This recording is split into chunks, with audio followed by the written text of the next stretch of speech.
Du 9 janvier au 6 février se tiendra la 33e édition de la Coupe d'Afrique des Nations. Pour la deuxième fois de son histoire, le Cameroun devient, presque par la force des choses, le pays hôte de cet événement.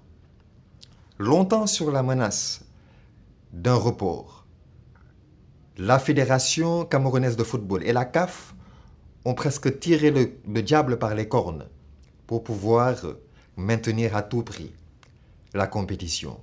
Pour cause, entre la réticence des clubs à libérer leurs joueurs et la volonté des pensionnaires à vouloir défendre les couleurs de leur nation, est venu s'interposer une nouvelle fois l'arbitre Omicron.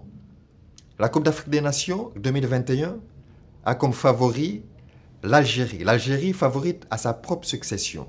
À côté d'elle, les Fennecs devront croiser sur leur route, sans doute, peut-être, deux autres lions. Deux lions affamés, deux bêtes blessées, deux géants du continent.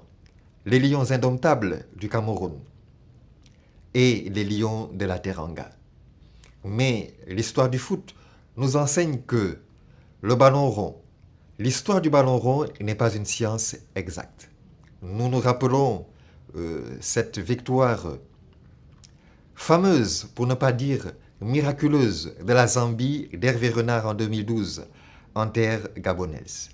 La Coupe d'Afrique des Nations, c'est également un autre match. Au-delà des émotions, hélas, nous vivrons des joies et des larmes. Il y aura des victoires et des défaites. Il y aura des pleurs. Il y aura de la ferveur. Mais l'histoire de la Coupe d'Afrique des Nations, c'est également un autre match, dans la sphère spirituelle. Un match qui se joue entre les faux dieux, entre les idoles. En pensant à ce sujet, il me vient à l'esprit un autre match, dans une dimension qui nous dépasse, dans le ciel, dans le divin. Ce match que nous livrons chaque jour entre le bien et le mal. Ce match qui se livre chaque jour entre le divin et le malin.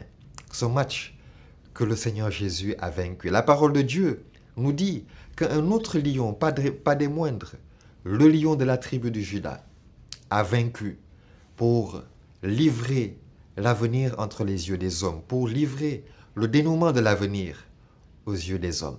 Lui, le lion de la tribu de Juda, il a vaincu et il peut nous accorder la victoire dans notre vie de tous les jours. N'oublions pas, Dieu est le premier journaliste de l'histoire et la Bible est le premier journal qui révèle l'état du monde. Que Dieu vous bénisse et je vous souhaite un très bon week-end.